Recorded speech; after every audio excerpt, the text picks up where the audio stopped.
You don't have a choice here. You have a choice, but a lot of times people, they go to what they know. And it's the strangest thing, but sometimes you equate love with in a very strange way. Even though a part of you wants to get out, you're not out yet. So you've got to really look at that. Could she call your helpline? Would Yeah, she somebody that could get she referred? could call it. And now, she already has a psychiatrist and the treatment team. But I really have to say to you that you need to maybe really think about who you're seeing. And maybe I'm stepping lines here, but if you're seeing a psychiatrist, somebody who's trained, and you're still in an abusive relationship months later, you've got to go, hang on a minute. What isn't adding up here? It's like, wait a minute. Well, she's not following direction, I'm sure. And what the direction would be is no relationships for a while. Aaron, time out. Okay, time out for Aaron. That you stop having relationships, work on Aaron for a while, because every relationship that you're going to find is going to be abusive, or if it's a quality relationship where there's a potential for intimacy, she'll push it away. You'll push it away. You won't be able to tolerate it. So no relationships, Aaron, for a while, just for a while. And in the future, there is the potential for a quality relationship. Yeah. Here is the thing that I think is interesting that we have talked about, that I've been finding out, because we get so many calls and so many questions. Now, Drew, you knew that she'd been abused. Yeah. Because people aren't much different in how they respond to the stimuli. Right. You abuse somebody, this is how they behave in adulthood. Right. And we're led to believe that we are a society built of free will and individuals, and that we all, everyone's different, and you can't say what's right for them is right for you, and so on and so forth. And I'm not talking about turning this into China, but there are certain rules that apply to human beings. Like when they want to study the mating habits of polar bears, they just take 10. They don't take every polar bear in existence. They just take 10. They watch them for a couple of weeks, and they go, all right, now we know.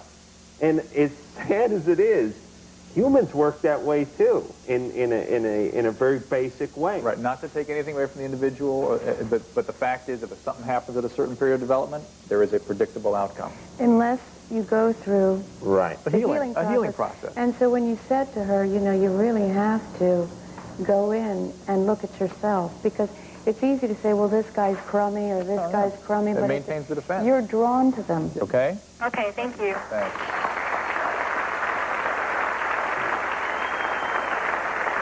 Chris, who do you have for us?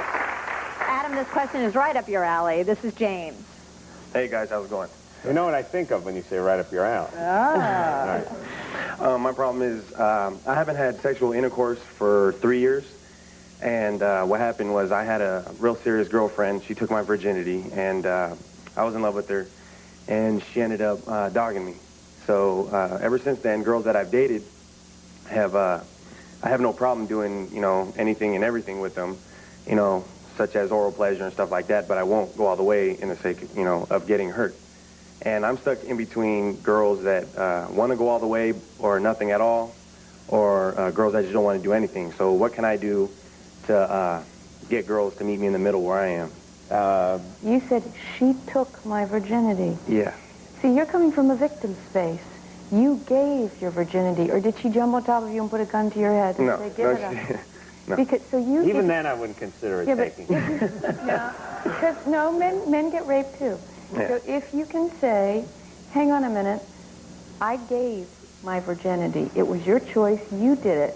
Then you take some responsibility. You're not this helpless little person here. You gave yourself to somebody that you thought you could trust. Mm-hmm. It wasn't safe. It didn't feel good. But not all girls are like that. Some are. I was going to say, don't you think he's projecting onto all these other women that he's having relationships with? But he asked a specific question. I think this, and you're absolutely entirely correct in what's going on with him emotionally. But to answer your question specifically, I think a safer, more fruitful place for you would be to start with the girls who don't want to do anything, so to speak. Because what you'll find is when you are connected with them and do create a safe relationship that is genuine, then suddenly a physical relationship will grow out of that. So you'll get where you want to go. Okay? Thanks a lot.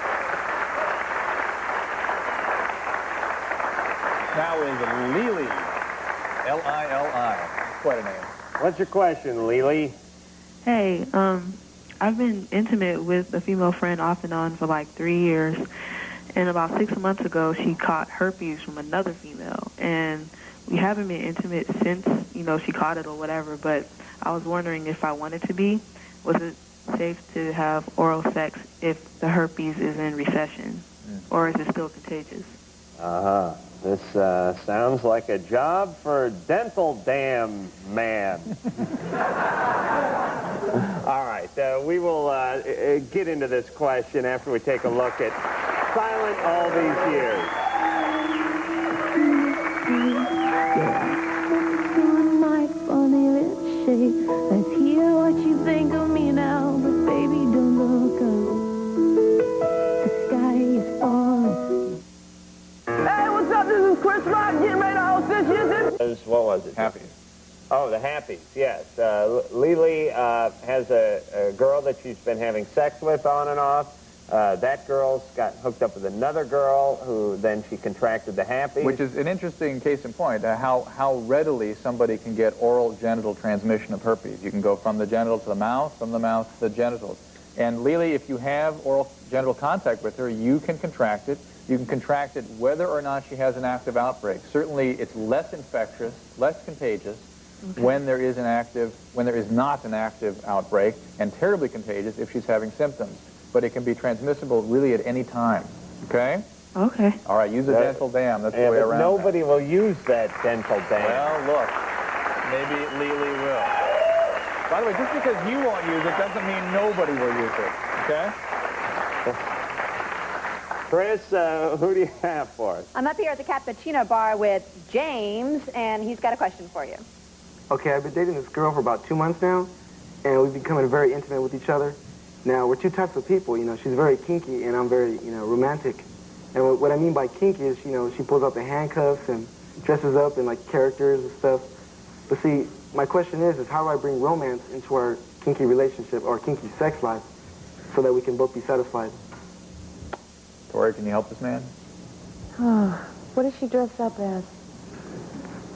Wonder Woman? Oh, wow. She have that lasso of truth and everything? So does she like to dominate you then? She's very aggressive. Do you like that? Oh, yes, I do. You just want to bring a little Frank Sinatra and wine to go with it. Well, I think she should compromise. If you're willing to be dominated, she should have a little bit of candles and whatever music you like. I mean, if you like each other, if you like to be dominated, and she dominates, but you kind of want to change the setting, say, you know, will you dance with me with your handcuffs? Yeah, really, there's not much else you can say except just propose to her what it is you'd like to do and see if you can reach a compromise position. I mean, you've said yourself you like being dominated, so that's something that... Well, why do you like being dominated? It makes it more fun for me, I guess. Well, but it's really about adding to the relationship. It's adding. So the things that you like... I guess I'd like to satisfy her, you know, because she's satisfying me all the time. Oh, I think she's being very satisfied. Anytime there's a Wonder Woman outfit involved, you can bet there's satisfaction going down as well. Thank you, James. Bob on the phone, what's your question for us? Here's my situation. I masturbate a lot, average probably twice a day.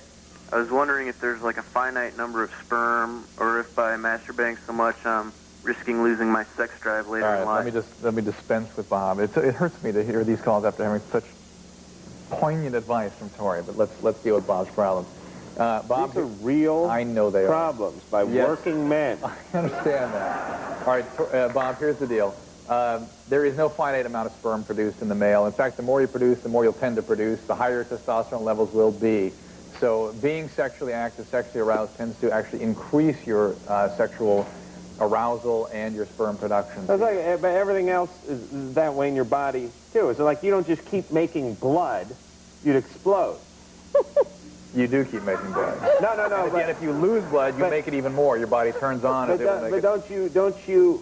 All right, but what I'm saying is if you had blood drawn out of you... Yes, you replace. You would replace that blood. Right. But you wouldn't keep going past the 7 or 8 pints you currently have in you. Right, but if you kept having blood drawn out, your body would charge itself up in such a way as to be able to produce more blood regularly. Right, but so there's many things in the body that sort of replenishes itself and then tops it off, and if you keep emptying the sperm bucket, it's gonna Somebody named my next band, by the way. There is a little corollary to this, and that is that if you're trying to get someone pregnant, if fertility is an issue, you can actually reduce your sperm count by, what do you call it, emptying the bucket? What was your Yes. What was your band? There's a hole in the bucket. Yeah, in your case, there certainly is, sir. And there's a hole in the hamper. All right. And you might want to wait a few days in between to sort of optimize the sperm count, but you will not run out of sperm. You will not decrease your sexual performance by what you're doing. It's very tough.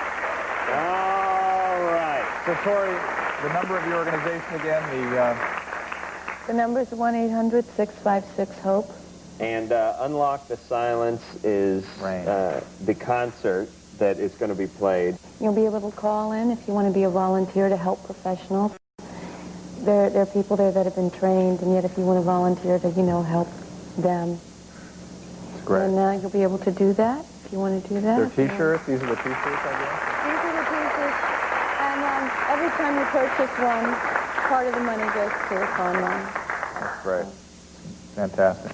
Beautiful work you're doing, Tori. Thank you very much. Thank you, guys. Boys for Pele. It's a great CD, and it's a great woman who's into many great causes, so she deserves to be supported. So go out and get the frickin' CD, would you? All right. Also, Chris Magaha, thank you very much. And until next time, I'm Adam Carolla for Dr. Drew saying mahalo.